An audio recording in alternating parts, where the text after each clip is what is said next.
My name is Ernest Sternglass. I'm professor of radiological physics, emeritus of the University of Pittsburgh School of Medicine. And I've been concerned about the effects of radiation on human health for many decades.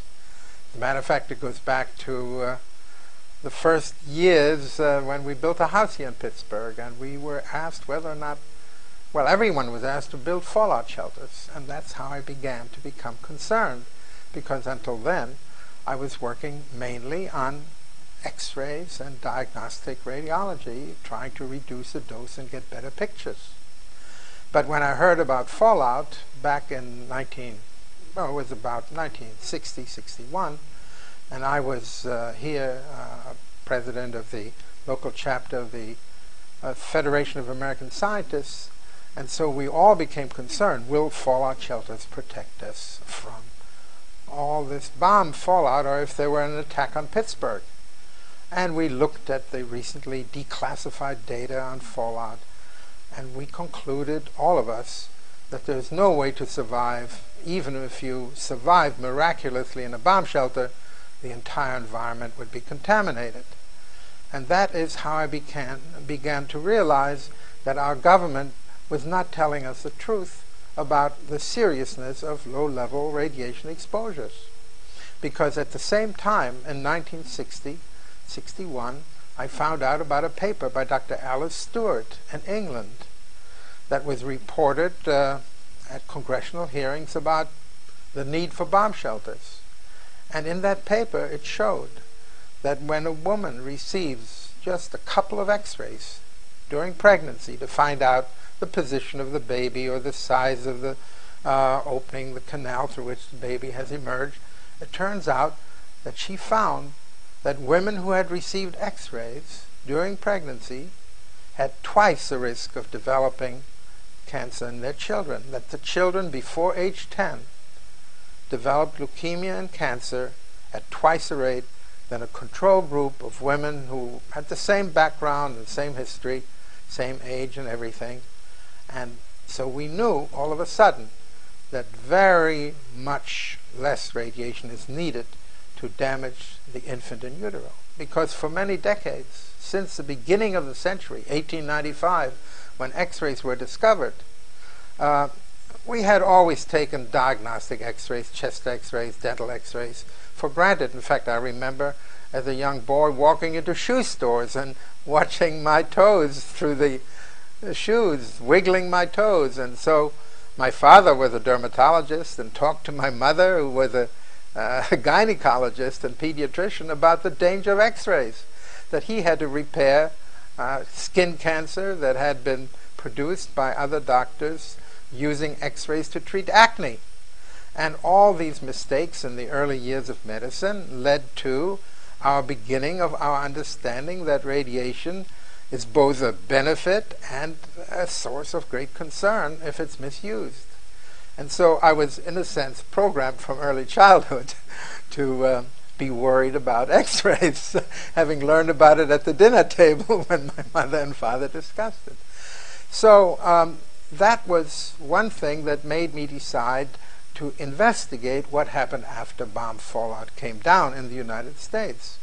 And in fact, we didn't have any real data at the time about how many children would die of cancer after the bomb testing, but Dr. E.B. Lewis at Caltech said there would be a significant increase, and so did Linus Pauling, warn everyone about the danger of fallout. And so I wrote a paper for Science in June of 1963, in which I pointed out that if Dr. Alice Stewart's findings of just a couple of X-rays, which give maybe 1 or 2 rads compared to the 1,000 rads that the government thought we could survive after coming out of a bomb shelter, that 1 or 2 rads doubled the risk of cancer and leukemia in children, then the bomb fallout, which was being produced by a gigantic nuclear detonation by Russia in the fall of 1961, and it was enormous. The fallout gave everybody in the northern hemisphere the equivalent of an abdominal X-ray, the equivalent of 2.5, 3 years of natural background radiation. And so I wrote a paper and predicted that there would be an increase in childhood leukemia and cancer all over the world. And unfortunately, this later on turned out to be true. But what I did is, because I had a friend who was a friend of a guy who was in the White House as science advisor, I consulted with him and showed him the paper. His name is Dr. Ralph Lapp, and he had written a textbook on radiation. And when I showed him Alice Stewart's findings and showed him the huge dose from a bomb test, that we really have to end bomb testing. And so he helped me to get the paper published, and I sent a copy of it to the White House in the spring of 1963. And at that time, President Kennedy, just after the missile crisis in 1962, wanted to end bomb testing. The military wouldn't agree to end all bomb testing. In fact, even recently, our Senate refused to ratify a treaty to end all bomb testing. But he at least managed to convince Khrushchev that they should end bomb testing in the atmosphere and underwater and, in space. And fortunately, he was very involved himself, because as a young man, he had been misdiagnosed as having leukemia. And also his wife was pregnant at the time.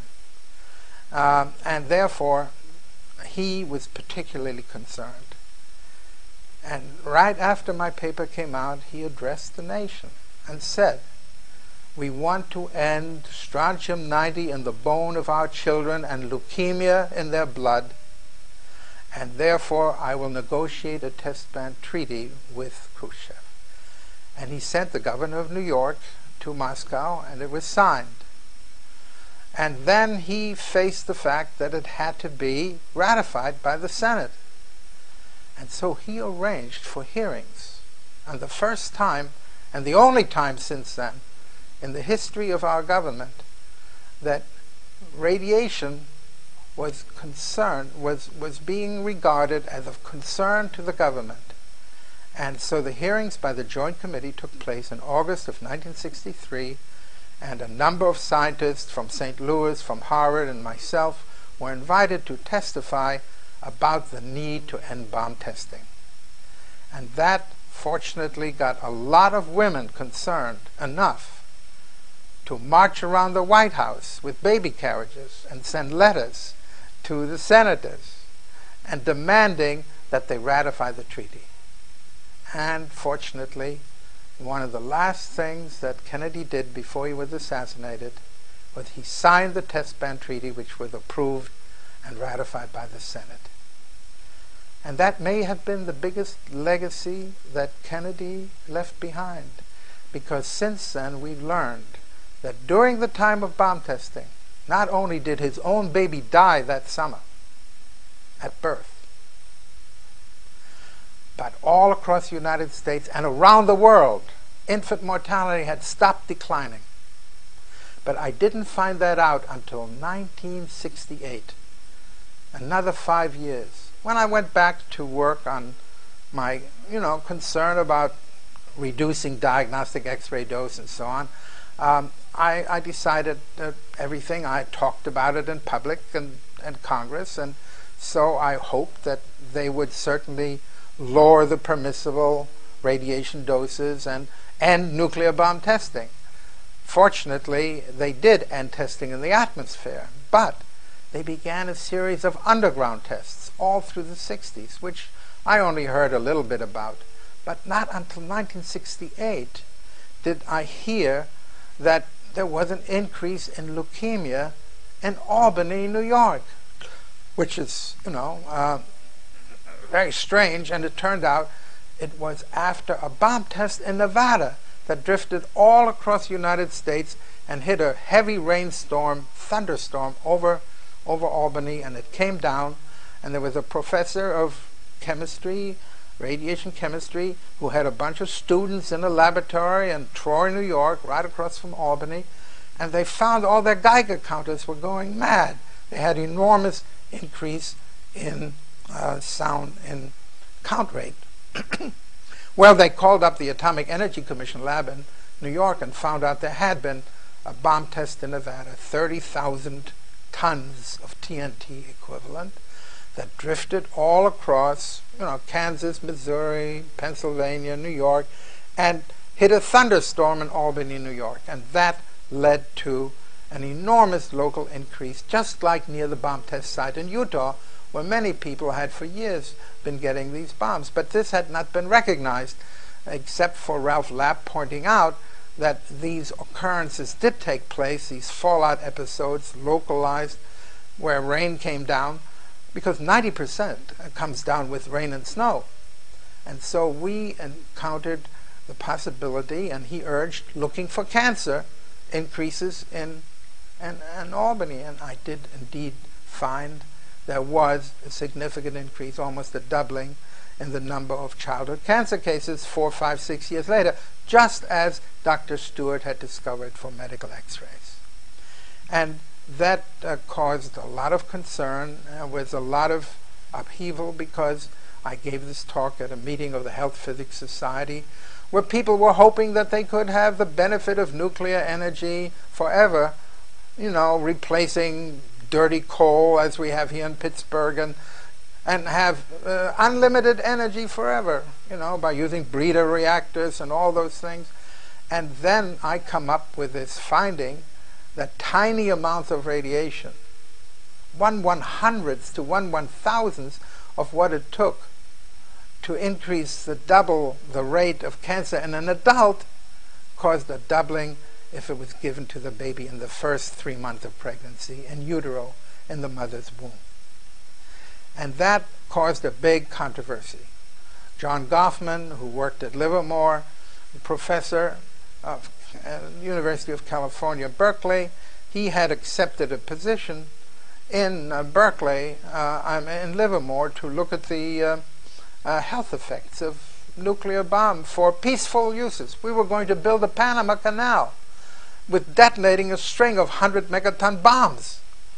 And so he had the job of seeing whether or not this would produce any effects on human health. Well, of course, he knew it would, but he was shocked to find out how big it was. And then, when the Atomic Energy Commission heard about my paper being published in the Bulletin of the Atomic Scientist, showing that infant mortality and leukemia rates rose, and not just a little bit, by a huge amount.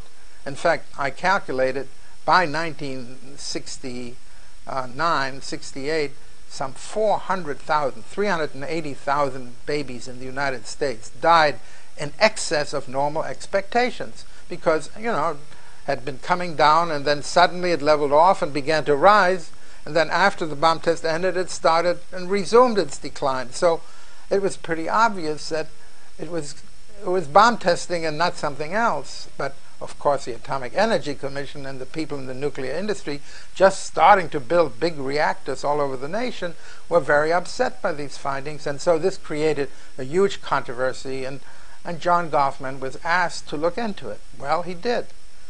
And when he concluded, together with his people, he had about a group of 30, 40 people working for him, that there might be an increase of 4,000 or 8,000 additional infant deaths as a result of bomb testing, they wouldn't let him publish it. They said, no, you just write a paper saying Sternglass is wrong, but don't mention any of your own data. And so he said, no, I won't do that. And he eventually became a whistleblower. In fact, what happened is they took his money away for his people, one after one, and all of a sudden, after years of working on the effects of low-level radiation for Livermore, he was on his own again, and he went back to Berkeley. The government did not want to know how serious the effects of bomb testing were. And that was the beginning of the story. But John did something else.